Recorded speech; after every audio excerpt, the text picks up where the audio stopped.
तो जो अगला सवाल 5,000 रुपये के लिए वो आपकी स्क्रीन पर है। ज़मीन का वो कौन सा हिस्सा है जो सबसे ज़्यादा बुलंद और आसमान से सबसे ज़्यादा करीब है? और आपके ऑप्शंस हैं ए कोहे काफ, बी बैतुल मुक़द्दस, सी सहाराए अरफात, डी जन्नतुल बकी। और आपका वक्त शुरू होता है अब।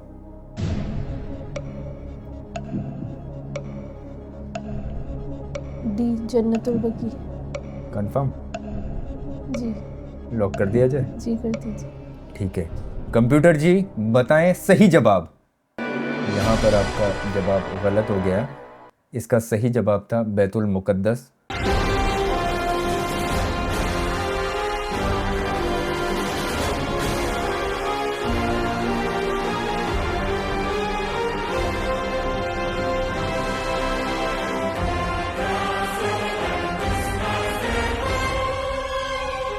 अस्सलाम वालेकुम दोस्तों, कैसे हो आप लोग? उम्मीद है आप तमाम लोग खैरियत से होंगे। कौन बनेगा जन्नती के इस एपिसोड में आप तमाम लोगों का इस्तकबाल है। आज जो एपिसोड होने वाला है इसका इंतज़ार शायद आप लोग 7 सालों से कर रहे थे। आज जिस शख्सियत को मैं यहाँ पर बुलाने वाला हूँ वो कोई गैर नहीं बल्कि मेरी खुद की शरीके हयात यानी कि मेरी बीबी हैं। आज आप लोगों को जीएस वर्ल्ड का मतलब भी पता लग जाएगा। और इस एपिसोड को इंटरेस्टिंग बनाने के लिए मैंने इस एपिसोड में कुछ ऐसे सवालात डाल दिए हैं जिनको सुनकर इंशाअल्लाह तबारक व तआला आपका ईमान भी ताज़ा हो जाएगा और इसी बहाने आप लोगों के सामने टेस्ट भी हो जाएगा कि मेरी बीबी के पास कितना सारा इल्म है। तो मैं बिना देर की अपनी शरीके हयात को इन्वाइट करना चाहूँगा। Please welcome. आप लोग एक बार क्लैपिंग कर दीजिए, ताली बजा दीजिए गुलफिशा मलिक के लिए। आइए प्लीज़। अस्सलाम वालेकुम। वालेकुम अस्सलाम। बैठ जाइए। अभी तक तो वैसे मैंने किसी को यहाँ पर हाथ पकड़ के नहीं बैठाया है, लेकिन आप मेरी शरीके हयात हैं इसलिए आप आराम से बैठ जाइए। नबी पाक सल्लल्लाहु अलैहि वसल्लम ने इरशाद फरमाया, तुम में से बेहतर शख्स वो है जो अपनी बीवी के साथ बेहतर है। तो सबसे पहला सवाल ऑडियंस के सामने क्लियर कर दो, आप मेरे साथ खुश हो? जी बहुत ज़्यादा है। चलें अल्हम्दुलिल्लाह। तो एक तो यही सुन्नत अदा हो गई। चलें कोई बात नहीं। तो गुलफिशा सबसे पहले आप ये बताइए, इस पे बैठ के आपको कैसा फील आ रहा है? जी बहुत अच्छा फील आ रहा है क्योंकि मैं पहली बार यहाँ बैठी हूँ जब से ये सेटअप हुआ है। माशाल्लाह बहुत अच्छा है। अच्छा, लोग जानना चाहते हैं कि आपके बारे में कुछ चीज़ें भी जानना चाहते हैं, उसके बारे में भी हम थोड़ी सी यहाँ पर गुफ्तगू करेंगे अगर आपकी इजाज़त हो तो। जी जी बोलिए। अच्छा चलें एपिसोड शुरू करता हूँ, लेकिन उससे पहले मैं एक सवाल करना चाहता हूँ आपसे। आप मुझे ये बताइए कि आपको क्या कॉन्फिडेंस है, मतलब आप इसको क्रॉस कर पाएंगे या नहीं? क्योंकि मैंने सवाल ऐसे डाले हैं जिनके बारे में मुझे नहीं लगता कि आप इसको क्रॉस कर पाएंगे। जी मैं कोशिश करूँगी इंशाल्लाह। ठीक है, तो चलें फिर शुरू करते हैं। और एक चीज़ और क्लियर कर दूं मैं ऑडियंस के सामने भी और गुलफिशा आपके सामने भी, हमने हर सवाल पर एक प्राइज़ मनी रखा है। इसमें से आप जितना भी प्राइज़ मनी जीतोगे उस पर आपका अपना हक होगा पर्सनल, उस पर मेरा कोई हक नहीं होगा। आपको दिया जाएगा उतना अमाउंट, आप उस पैसे को अपने मायके में खर्च कर सकती हैं। ठीक है? जी ठीक है। हाँ, तो चलें फिर शुरू करते हैं। अब देखते हैं कि ये कितने ज़्यादा सवालों को क्रॉस कर पाती हैं। फ़िलहाल आप लोग एक बार मेरी वाइफ के लिए पहली बार चैनल पे आई हैं, तो आपसे गुजारिश है प्लीज़ इस वीडियो को लाइक कर दें और हमारा हौसला बढ़ाएं और इस एपिसोड में कंटिन्यू रहें। तो चलें फिर शुरू करते हैं। गुलफिशा, जो पहला सवाल आने वाला है वो 2,000 रुपये के लिए है। अगर आपने इसका सही जवाब दिया तो आप जीत जाएंगी 2,000 रुपये। तो जो 2,000 रुपये के लिए पहला सवाल आता है वो आपकी स्क्रीन पर है। सबसे पहले काबा शरीफ पर गिलाफ किसने चढ़ाया? और आपके ऑप्शन हैं ए हज़रत उमर फारूक रदियल्लाहु ताला अन्हु, बी हज़रत उस्मान गनी रदियल्लाहु ताला अन्हु, सी हज़रत तुब्बा अकबर यानी कि यमन के बादशाह, डी हज़रत अब्दुल मुत्तलिब। और आपका वक्त शुरू होता है अब।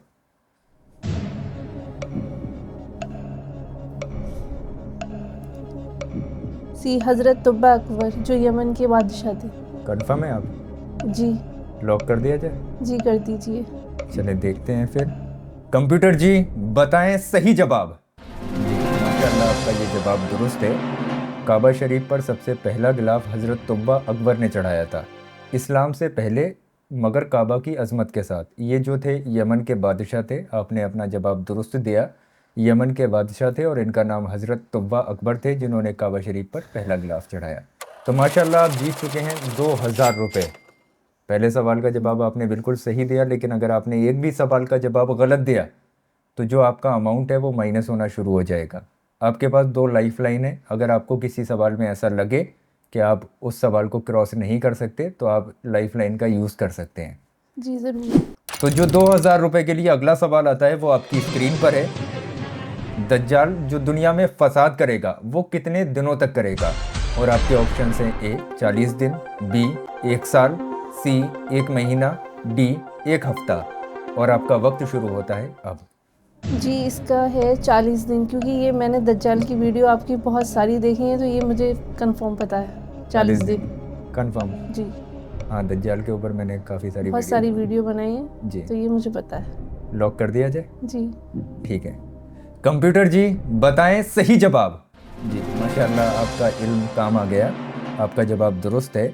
दज्जाल का क़याम और फसाद सिर्फ 40 दिन तक रहेगा, मगर उसका पहला दिन 1 साल के बराबर होगा, दूसरा दिन 1 महीने के बराबर होगा, तीसरा दिन 1 हफ्ते के बराबर होगा और बाकी के दिन आम दिनों के बराबर होंगे, यानी कि 24 घंटे के बराबर होंगे। तो माशाल्लाह गुलफिशा, आप जीत चुकी हैं 4000 रुपये। मुझे नहीं लगता आप एक भी सवाल का जवाब गलत देंगी, लेकिन फिर भी देखते हैं। अगला जो सवाल आने वाला है वो 2000 रुपये के लिए ही है। तो अगला जो 2000 रुपये के लिए सवाल आता है वो आपकी स्क्रीन पर है। दज्जाल को कौन कत्ल करेगा और किस जगह? और आपके ऑप्शन हैं ए हज़रत मेहंदी मदीना में, बी हज़रत ईसा अलैहिस्सलाम बैतुल मुक़द्दस में, सी हज़रत ईसा अलैहिस्सलाम बाबे लुद में, डी हज़रत जिब्राइल मुल्क शाम में। और आपका वक्त शुरू होता है अब। जी इसका है सी ईसा अलैहिस्सलाम, ईसा अलैहिस्सलाम बाबा लूद। कंफर्म? जी लॉक कर दिया जाए? जी कर दीजिए। ठीक है। कंप्यूटर जी बताएं सही जवाब। जी माशाल्लाह, आपका ये जवाब भी दुरुस्त है। जब दज्जाल मदीने तैयबा या मक्का मुकर्रमा की तरफ रुख करेगा तो फरिश्ते उसका चेहरा दूसरी तरफ मोड़ देंगे और आखिरकार हज़रत ईसा अलैहिस्सलाम उसे बाबे लुद में कत्ल करेंगे। यानी कि जो दज्जाल की एंडिंग होगी वो बाबे लुद में ही होगी और हज़रत ईसा अलैहिस्सलाम दज्जाल को ख़त्म करेंगे, यानी कि दज्जाल जो फितना है उसको ख़त्म किया जाएगा। तो माशाल्लाह आपने जवाब को दुरुस्त दिया अपना। तो आपका टोटल अमाउंट होता है 6000 रुपये। अगला जो सवाल आने वाला है वो भी 2000 रुपये के लिए ही है, लेकिन आपके पास जो 2 लाइफ लाइन है वो सेफ हैं। अगला जो सवाल 2000 रुपये के लिए है वो आपकी स्क्रीन पर है। वो नहरें कितनी हैं जो जन्नत से निकलकर दुनिया में आती हैं? और आपके ऑप्शन है ए 2, बी 4, सी 6, डी 7। और आपका वक्त शुरू होता है अब।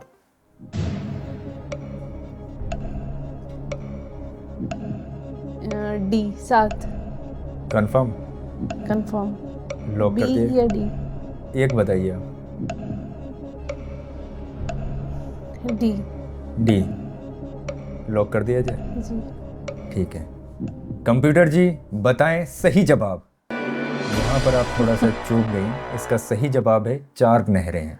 हदीस शरीफ में बयान किया गया है कि जन्नत से निकलकर दुनिया में आने वाली नहरें 4 हैं, जिनके नाम हैं नंबर 1 सीहून, नंबर 2 जिहून, नंबर 3 फुरात, नंबर 4 नील। यहाँ पर आपका जवाब गलत हो गया गुलफिशा। अब जब ये एपिसोड का रूल है, किसी का जवाब जब गलत हो जाता है तो उसका अमाउंट जो है वो माइनस होना शुरू हो जाता है। अब यहाँ से आप थोड़ा सा ख़तरे में आ गए। तो अब से आपसे जितने भी सवाल पूछे जाएंगे वो सारे नेगेटिव पॉइंट्स में पूछे जाएंगे, यानी कि जितने रुपए का सवाल होगा अगर सही जवाब दोगे तो प्लस होगा, गलत जवाब दोगे तो उतना ही अमाउंट माइनस हो जाएगा। तो अगला जो सवाल आने वाला है वो 2000 रुपये के लिए आने वाला है। आपका टोटल अमाउंट है 6000 रुपये। अगर आपने इसका सही जवाब दिया तो आप पहुंच जाएंगे 8000 पे और गलत जवाब दिया तो आप आ जाएंगे 4000 पे। तो अगला जो 2000 रुपये के लिए सवाल आता है वो आपकी स्क्रीन पर है। दोज़ख में सबसे पहले किसे डाला जाएगा? और आपके ऑप्शंस हैं ए फ़िरौन, बी नमरूद, सी काबील, डी अबू जहल। और आपका वक्त शुरू होता है अब।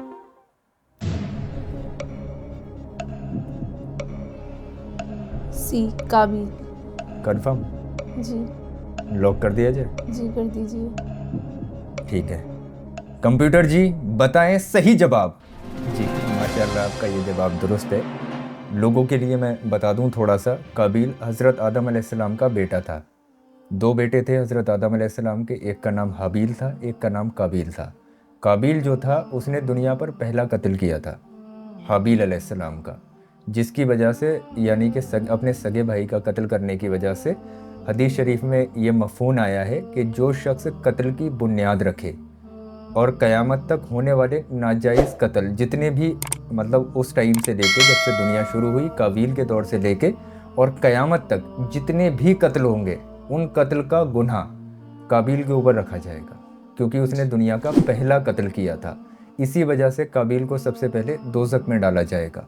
तो कत्ल की शुरुआत उसने की, उसके बाद होने वाले हर नाजायज़ कत्ल उसके खाते में जुड़ते गए। क़यामत तक जितने भी कत्ल होंगे सबका बोझ काबील पर पड़ेगा। यानी कि एक गुनाह लेकिन अनगिनत गुनाहों की चैन। इसलिए उलमाओं ने लिखा है कि दोज़ख में सबसे पहले काबील को डाला जाएगा, क्योंकि उसका गुनाह सबसे पुराना और सबसे भारी है।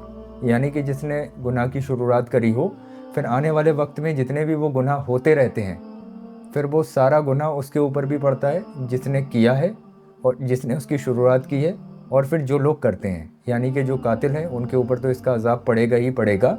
यानी कि जो नाजायज़ कत्ल करेंगे आज के वक्त में, लेकिन इसका एक हिस्सा काबिल के हिस्से में भी जाएगा।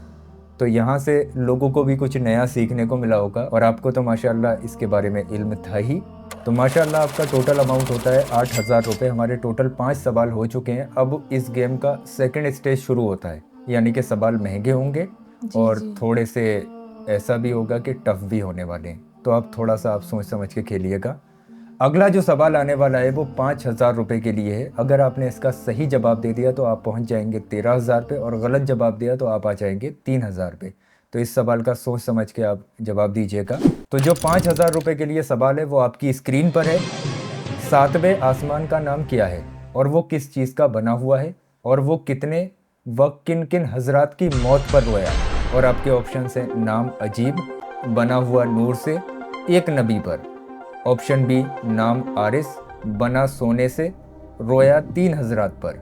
ऑप्शन सी नाम कायद, बना सफ़ेद जमरूद से, रोया 2 हजरात पर।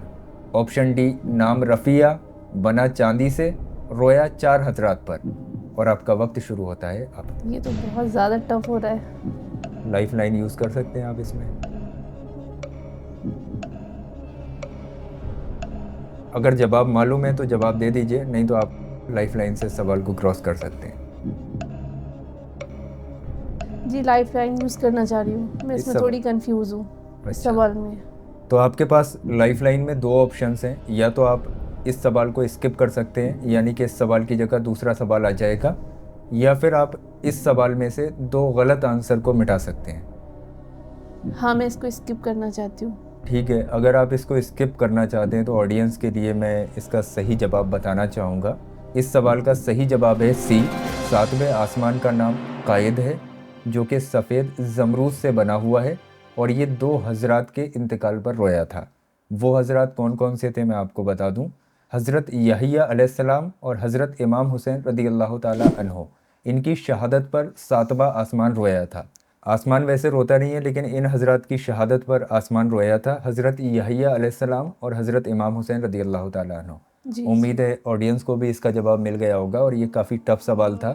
तो अगर गुलफिशा आपने इसको स्किप किया है तो इसकी जगह पर हम दूसरा सवाल सेम रूल के साथ में डालते हैं। अगर सही जवाब देंगे आप तो आप पहुंच जाएंगे 13,000 पे, गलत जवाब देंगे तो आप आ जाएंगी 3,000 पे। जी ठीक है, मैं कोशिश करूँगी इंशाल्लाह अगला सवाल सही देने की। जी जी, तो जो अगला सवाल 5,000 रुपये के लिए वो आपकी स्क्रीन पर है। ज़मीन का वो कौन सा हिस्सा है जो सबसे ज़्यादा बुलंद और आसमान से सबसे ज़्यादा करीब है। और आपके ऑप्शन हैं ए कोहे काफ, बी बैतुल मुक़द्दस, सी सहाराए अरफात, डी जन्नतुल बकी। और आपका वक्त शुरू होता है अब।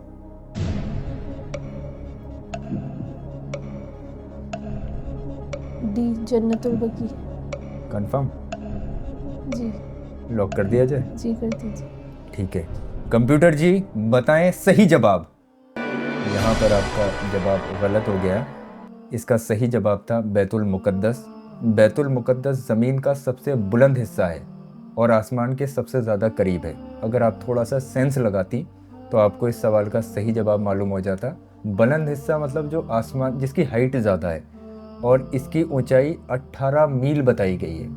18 मील आप समझ रहे हैं, ज़मीन से लेकर 18 मील ऊंची इसकी हाइट है। और यही वो जगह है जहां हज़रत इसराफील अलैहिस्सलाम सूर को फूकेंगे।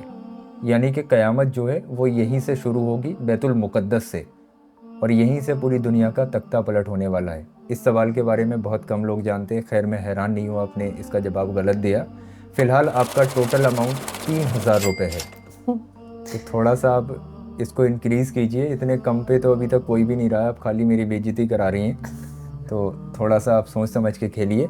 अच्छा, जब महंगे सवाल चल रहे हैं, सेकंड स्टेज में, तो चलें थोड़ा सा इसको और ज़्यादा इंटरेस्टिंग बनाते हैं। अगला सवाल मैं आपको 7000 रुपये के लिए देने वाला हूं। अगर आपने इसका सही जवाब दे दिया तो आप पहुंच जाएंगी 10,000 पे, और गलत जवाब दिया तो जो आपके पास 3000 है वो भी ज़ीरो हो जाएगा और एपिसोड को यहीं एंड कर दूंगा। तो आप थोड़ा सा सोच समझ के खेलिएगा, क्योंकि मुझे और बेइज्जती नहीं करानी है। लाइफ लाइन है, आप चाहो अभी एक लाइफ लाइन बाकी है, अगले सवाल में यूज़ कर लेना। तो जो 7000 रुपये के लिए अगला सवाल आता है वो आपकी स्क्रीन पर है। ज़मीन पर कुल कितने पहाड़ हैं? और आपके ऑप्शन हैं ए 3000, बी 5000, सी 6600, डी 6673। और आपका वक्त शुरू होता है अब। डी 6673। कंफर्म? जी सोच लीजिए, ज़ीरो हो जी, जाओगे। सोच लिया। पक्का? पक्का। ठीक है, देखते हैं। कंप्यूटर जी बताएं सही जवाब। जी माशाल्लाह, आपका जवाब दुरुस्त है और आप इस एपिसोड में अभी भी बचती हैं, सेफ हैं। मतलब इस पूरी ज़मीन पर 6673 पहाड़ बताए गए। अच्छा, इसका जवाब कैसे पता लगा, कहाँ से सेंस लगाया? जी, इसके बारे में मैंने पढ़ रखा है। अच्छा। और आपसे ही पता लगा इस बारे में मुझे। अच्छा, मतलब जब मैं सवाल बना रहा था तो पीछे से देख तो नहीं लिया? नहीं नहीं, ये नहीं। मुझे तो ऐसे ही लग रहा है। नहीं नहीं। चलिए कोई बात नहीं। आपका टोटल अमाउंट होता है 10,000 रुपये। अगला जो सवाल आने वाला है वो 10,000 रुपये के लिए ही है। अगर आपने सही जवाब दिया तो आप पहुंच जाएंगे 20,000 पे, और गलत जवाब दिया तो आप आ जाएंगे 0 पर। तो जो 10,000 रुपये के लिए अगला सवाल आने वाला है वो आपकी स्क्रीन पर है। ज़मीन पर कांटेदार पेड़ कब से पैदा होने लगे, जबकि पहले तमाम पेड़ फलदार थे? और आपके ऑप्शन हैं ए हज़रत आदम अलैहिस्सलाम के ज़माने से, बी हाबील की पैदाइश से, सी काबील के हाबील को कत्ल करने के बाद, डी तूफान नूह के बाद। और आपका वक्त शुरू होता है अब।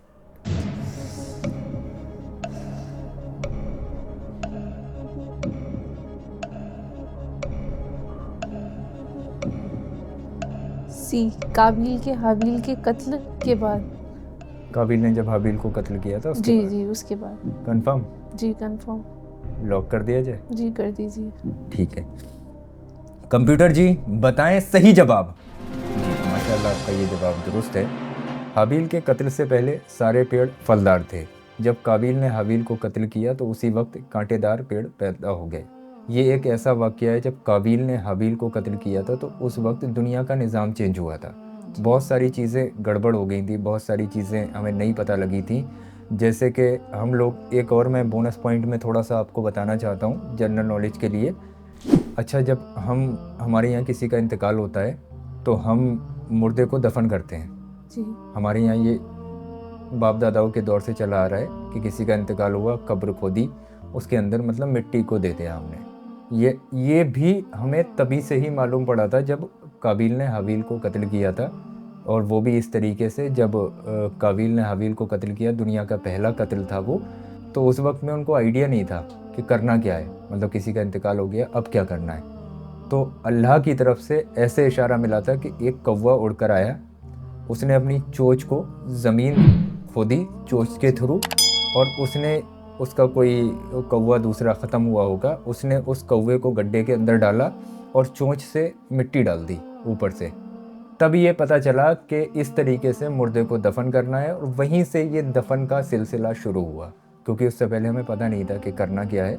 जब हाबील अलैहिस्सलाम जो थे उनको तभी कब्र के अंदर, मिट्टी के अंदर दिया गया, और तभी से ये सिलसिला जारी हुआ। हर मुसलमान को उसी तरीके से दफनाया जाने लगा। ये चीज़ भी बहुत कम लोग जानते हैं, शायद आप लोग भी। मुझे भी नहीं पता था। हाँ, ये सिलसिला कहाँ से शुरू हुआ जिसमें हम कब्र में बंदे को दफन करते हैं। तो ये बहुत अच्छा सवाल था। खैर, आपने इसका जवाब बिल्कुल सही दिया। आपका टोटल अमाउंट होता है 20,000 रुपये। अगला जो सवाल आने वाला है वो 20,000 रुपये के लिए ही है, लेकिन अगर सही जवाब दिया तो आप पहुंच जाएंगे 40,000 पे, और गलत जवाब दिया तो आप आ जाएंगी 0 पर।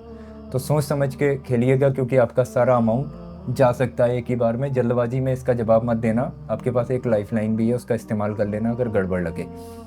तो अगला जो 20,000 रुपए के लिए सवाल आने वाला है वो आपकी स्क्रीन पर है। पानी पर ज़मीन सबसे पहले किस जगह बनाई गई?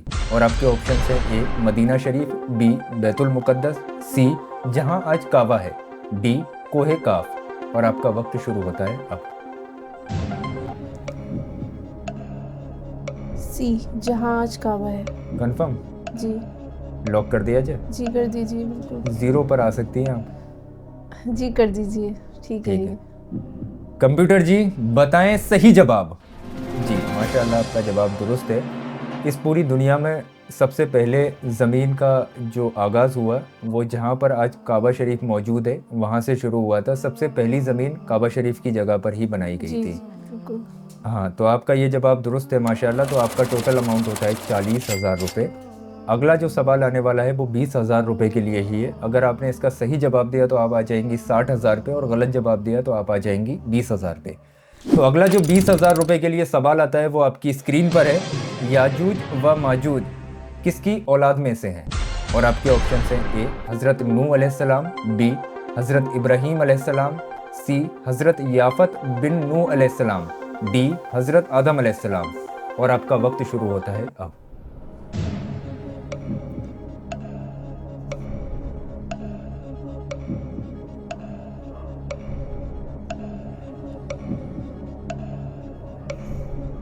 Option C. कंफर्म? जी कंफर्म। लॉक कर दिया जाए? जी कर दीजिए। हज़रत याफत बिन नूह अलैहिस्सलाम। जी ठीक है ना? कर दूं लॉक? जी कर दीजिए। ठीक है। कंप्यूटर जी बताएं सही जवाब। जी माशाल्लाह आपका ये जवाब भी दुरुस्त है। याजूज माजूज हज़रत याफिस बिन नूह अलैहिस्सलाम की औलाद में से हैं, जो एक फसादी गिरोह है। इसकी एक हदीस मुबारक भी आती है, अगर कोई देखना चाहे तो ख़ज़ाइनुल इरफ़ान में हदीस नंबर 16 पर ये मौजूद भी है। याजूज माजूज एक फ़साद वाली कौम है, जब दुनिया पर आएगी तो सारी चीज़ें उलट पुलट करना शुरू कर देगी, सारा निज़ाम तोड़ देगी, सारी चीज़ें ख़त्म कर देगी। जो इस वक्त हज़रत ज़ुल्करनैन ने एक दीवार के पीछे कैद करके रखा हुआ है, जिस दिन भी वो आज़ाद होगी उस दिन ये भी एक क़यामत की निशानी है। तो माशाल्लाह खैर आपने इसका जवाब सही दिया। आपका टोटल अमाउंट होता है 60,000 रुपये। अगला जो सवाल आने वाला है, अब हम इस गेम के थर्ड स्टेज में आ गए हैं। अब सवाल और ज़्यादा टफ करेंगे क्योंकि आप इसको कहीं ना कहीं क्रॉस कर पा रही हैं, तो हम चाहते हैं कि और ज़्यादा इसको थोड़ा सा मुश्किल बनाया जाए। तो अगला जो सवाल आने वाला है वो 40,000 रुपये के लिए है। अगर आपने सही जवाब दिया तो आप आ जाएंगी 1,00,000 रुपये पे, और गलत जवाब दिया तो आपके पास बचेंगे सिर्फ 20,000 रुपये। तो सोच समझ के इसका जवाब दीजिएगा। अगला जो 40,000 रुपये के लिए सवाल आता है वो आपकी स्क्रीन पर है। हज़रत ज़ुल्करनैन ने याजूज व माजूज को जिस दीवार में कैद किया वो किस चीज़ से बनी हुई है? और आपके ऑप्शन हैं ए मिट्टी और पत्थर, बी सिर्फ लोहे से, सी पत्थर पिघला हुआ तांबा, लोहा लकड़ी और कोयला, डी चांदी और सोने से।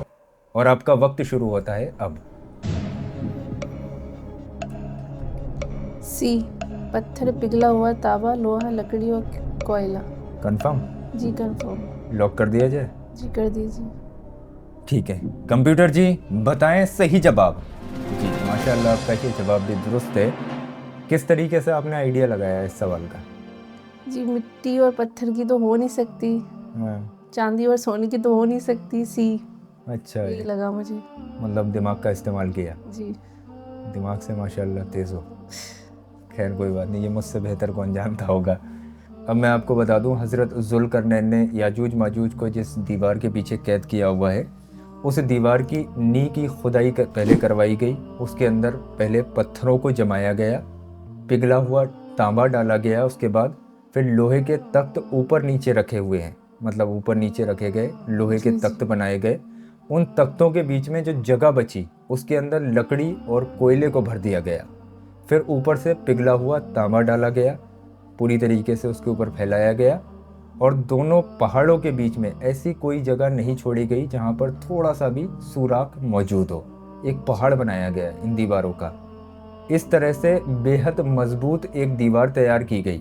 उसके अंदर याजूज माजूज को कैद कर दिया गया। उसी दीवार को याजूज माजूज रोज़ चाटते हैं, रोज़ ज़ुबान से घिसते हैं, तोड़ने की कोशिश करते हैं, लेकिन अल्लाह को शरीक नहीं करते हैं।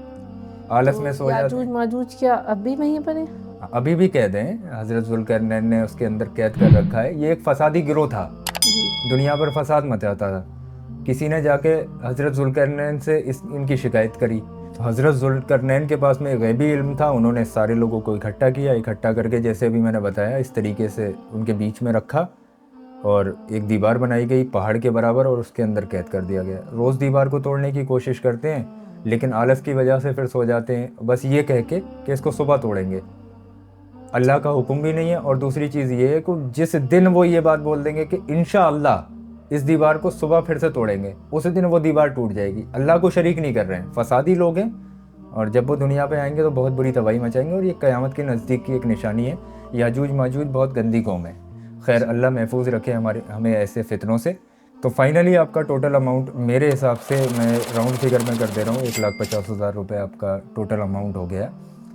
अब जो सवाल आने वाला है वो 50,000 रुपये के लिए ही आने वाला है। अगर आपने इसका सही जवाब दिया तो आप आ जाएंगे 2 लाख पे, और गलत जवाब दिया तो आप पहुंच जाएंगे 1 लाख पे। सवाल महंगा है, थोड़ा सा टफ भी है, तो थोड़ा सोच समझ के इसका जवाब दीजिएगा। तो जो 50,000 रुपये के लिए अगला सवाल आता है वो आपकी स्क्रीन पर है। इब्लीस की पैदाइश किस तरह हुई?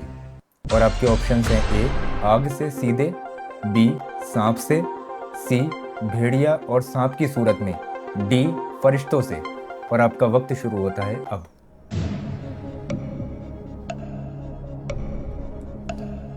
सी भेड़िया और सांप की सूरत। कंफर्म? जी कंफर्म। लॉक कर दिया जाए? जी कर दीजिए। ठीक है, कंप्यूटर जी बताएं सही जवाब। जी माशाल्लाह, आपका ये जवाब भी दुरुस्त है। शेख फरीदुद्दीन अत्तार रहमतुल्लाह ताला अलैह ने फरमाया, अल्लाह तबारक व ताला ने दरकाए सिज्जीन में भेड़िया और सांप की शक्ल में 2 सूरतें पैदा फरमाई, फिर दोनों से इब्लीस को पैदा फरमाया। मैंने इसके बारे में पढ़ा है और पैदाइश का पूछा है ना, तो ये भेड़िया और सांप की सूरत में हुआ है। लेकिन जो शैतान है वो आग से पैदा हुआ, लेकिन उसकी शक्ल में अगर किस तरह से उसकी पैदाइश हुई तो ये देखा जाए तो भेड़िया और सांप की सूरत में पैदाइश हुई। जी हाँ, आपने बिल्कुल सही पढ़ा है। असल में इस एपिसोड के अंदर सवाल होते वही हैं, उनको थोड़ा सा घुमा दिया जाता है ताकि इंसान का दिमाग जो है वो थोड़ा सा घूम जाए। 30 सेकंड में बंदा क्या कर लेगा, तो यही सोच के हम इसको थोड़ा सा घुमा देते हैं। खैर, आपका जवाब दुरुस्त था। आपका टोटल अमाउंट होता है 2 लाख रुपए। अब जो सवाल आने वाला है वो आखिरी सवाल है इस एपिसोड का, लेकिन बहुत ज़्यादा महंगा है। 1 लाख रुपए के लिए सवाल है, आपकी किस्मत के ऊपर डिपेंड करता है। अगर आपने इसका सही जवाब दिया तो आप यहाँ से लेके जाएंगी 3 लाख रुपए, और गलत जवाब दिया तो आप यहाँ से लेके जाएंगी सिर्फ 1 लाख रुपए। तो सोच समझ के खेलिएगा। अगर आप चाहें तो इस गेम को यहीं पर क्यूट करके 2 लाख रुपए ले जा सकती हैं। तो बताएं, आप अगला सवाल लेना नहीं, चाहें? मैं अगला सवाल लेना चाहूँगी। कंफर्म? जी कंफर्म। लालची भी हो? जी चलें ठीक है। अगला सवाल 1 लाख रुपए के लिए जो आता है वो आपकी स्क्रीन पर है। इब्लीस के बाप और माँ का नाम क्या था? और आपके ऑप्शन हैं: ए बाप अज़ाज़ील माँ हव्वा, बी बाप खलबीस माँ नबलीस, सी बाप इब्लीस माँ लबीना, डी बाप शैतान माँ नफ्सा। और आपका वक्त शुरू होता है अब। बी खलबीस और खलवीस नबलीस। नबलीस। कंफर्म? जी कंफर्म। देख लो, 1 लाख रुपए माइनस हो सकते हैं। जी इब्लीस का बाप खबलीस ही हो सकता है। अच्छा, जी चलें ठीक है।